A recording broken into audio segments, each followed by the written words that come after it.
Masa pandemi merombak semua industri dan juga menjadi kesempatan bagi sebagian pengusaha meraup keuntungan. Menjadi pilihan yang banyak dipilih oleh Pemerintah melalui Kementerian Koperasi dan Usaha Kecil menegakkan untuk komite memiliki usaha atau bisnis sendiri menjadi impian banyak orang.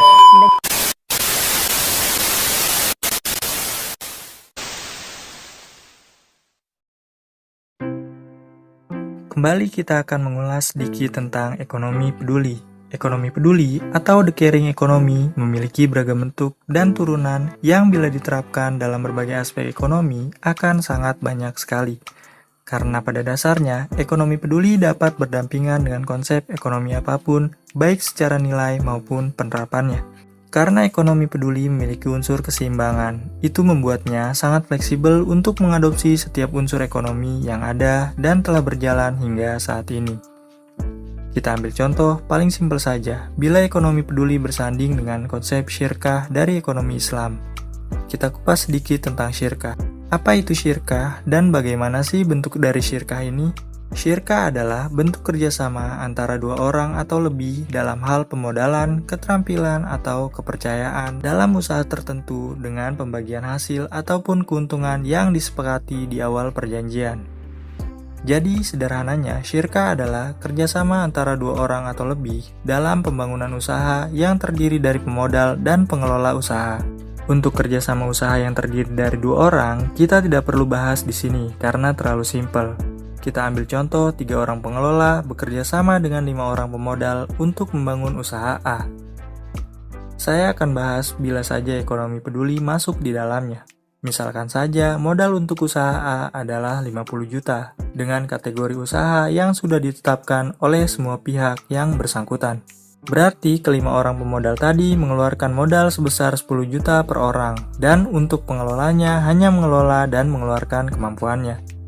Namun sebelumnya harus ditekankan di sini, 3 orang pengelola ini adalah orang yang berkompetensi di bidang usaha tersebut dan harus sangat teruji pengalamannya. Karena ini adalah nilai yang sangat penting dibandingkan nilai lainnya untuk syarat menjadi pengelola usaha tersebut. Oke, kembali lagi ke usaha A tadi. Dalam ekonomi peduli, usaha A diharuskan memiliki cabang yang setara dengan induk usahanya sebanyak minimal 8 cabang dalam kurun waktu yang telah disepakati. Misalkan kita ambil contoh 1 tahun atau 2 tahun untuk pembukaan setiap cabang barunya. Yang mana nantinya cabang-cabang baru ini merupakan representasi dari 8 pendiri awal tadi, tanpa harus membaginya menjadi 8 nama atau 8 kepemilikan.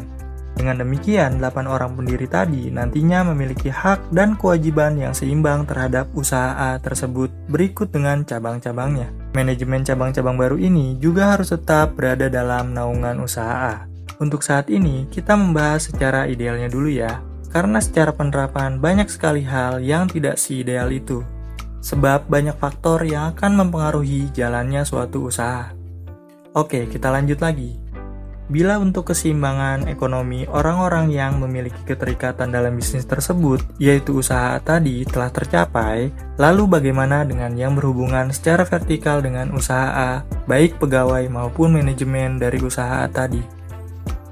Kita akan mengulas bagian ini di video selanjutnya. Kita fokuskan saat ini untuk total mengulas detail dari usaha A terlebih dahulu. Usaha A bila sudah berada pada tahap terbentuknya cabang ke-8, maka di sini tidak diperkenankan untuk memecah usaha menjadi 8 kepemilikan karena saat ini tercapai, usaha tersebut harus berkontribusi terhadap lingkungan dan juga sisi spiritualitas. Mengapa demikian? Karena keseimbangan yang terjadi di dunia ini bukan hanya kepada pihak manusianya saja, melainkan menyeluruh baik terhadap alam, bahkan hingga kepada sisi spiritualitas atau ketuhanan. Menariknya di sini adalah ekonomi peduli memiliki satu bentuk wadah yang disebut serikat. Untuk usaha yang terbilang sudah stabil, biasanya diharuskan untuk masuk atau membentuk satu serikat karena akan lebih mempermudah dalam mewujudkan sisi keseimbangan ini. Namun, untuk usaha yang belum stabil pun tidak ada larangan untuk masuk ke dalam sebuah serikat, tetapi untuk membentuknya hanya dapat dilakukan oleh usaha yang sudah stabil secara finansial. Untuk serikat ini pun nantinya akan dibahas di dalam video khusus tersendiri. Banyak sekali pandangan yang menyatakan mengapa kalau sudah stabil tidak langsung bertumbuh saja, membesarkan usaha agar income-nya menjadi lebih tinggi dan semakin tinggi lagi. Itu akan lebih efektif. Buat apa repot melakukan hal yang tidak ada hubungannya dengan pertumbuhan usaha? Ekonomi peduli tidak anti terhadap pertumbuhan. Sekali lagi, ekonomi peduli tidak menolak menaikkan income dan terus bertumbuh. Tetapi yang mau difokuskan oleh ekonomi peduli adalah pelebaran fondasi agar saat bertumbuh dasarnya sudah sangat kuat sekali. Maka dari itu, ekonomi peduli menitik beratkan pada penguatan akar ke samping dan ke bawah terlebih dahulu. Karena ekonomi sendiri adalah kegiatan jangka panjang yang terus-menerus tanpa kita ketahui di masa yang akan datang terdapat tantangan seperti apa dalam siklus ekonomi. Bayangkan bila pondasinya atau akarnya adalah sebuah negara yang dimana semua rakyatnya adalah rekan bisnis dalam satu kesatuan yang di dalamnya terdapat ribuan atau bahkan jutaan bisnis yang saling menopang, apakah akan mudah menumbangkan bisnis yang supermasif tersebut? Terlebih lagi, bayangkan bila satu dunia ini adalah rekanan bisnis kita, yang dimana di dalamnya terdapat beragam bisnis yang saling menopang, terdapat jutaan multi-finance atau bahkan ultimate finance yang sanggup untuk menahan badai finansial seperti apapun juga, bila dibutuhkan oleh para pengusaha lainnya. Ini adalah salah satu hal yang ingin dicapai oleh ekonomi peduli. Walaupun kemungkinan ini memang sangat utopis bila kita berharap seluruh dunia memiliki pandangan yang sama dalam satu hal terlebih dalam bidang ekonomi. Namun, nilai ekonomi akan lebih sangat manusiawi dibandingkan konsep ekonomi yang hanya menitik beratkan pada pertumbuhan. Ekonomi peduli memfokuskan pada kesejahteraan dan perlindungan jangka panjang. Karena keamanan setiap perputaran roda perekonomian suatu konsep ekonomi sangat dipengaruhi oleh seberapa aman ketahanannya terhadap krisis. Bukan hanya ketahanan terhadap krisis, bahkan ekonomi peduli mengusahakan untuk memperkecil kemungkinan terjadinya krisis yang berdampak sangat hebat di dalam suatu siklus ekonomi. Itulah mengapa ekonomi peduli sangat memfokuskan pada pembangunan ekonomi di bawahnya dan bahkan fokus terhadap pelestarian alam beserta spiritualitas.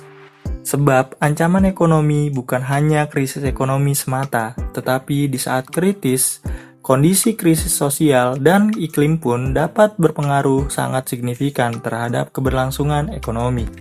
Contoh nyatanya adalah pandemi COVID-19 yang terjadi pada akhir 2019 dan berdampak sangat signifikan sekali terhadap keberlangsungan ekonomi yang padahal secara jenisnya COVID-19 adalah ancaman terhadap kesehatan manusia. Namun, ternyata berdampak sangat signifikan terhadap ekonomi dunia. Jadi, dapat ditarik benang merah bahwa lingkungan, alam, bahkan nilai religius juga dapat berpengaruh terhadap keberlangsungan ekonomi. Oleh karena itu, bila mengacu pada hal-hal tersebut, maka untuk kasus syirkah tadi sangat diharuskan sekali bila sudah tercapai semua cabang usaha yang harus dibangun, maka usaha tersebut diwajibkan berkontribusi terhadap lingkungan dan spiritualitas. Kalau menurut kalian bagaimana? Silakan berdiskusi di kolom komentar.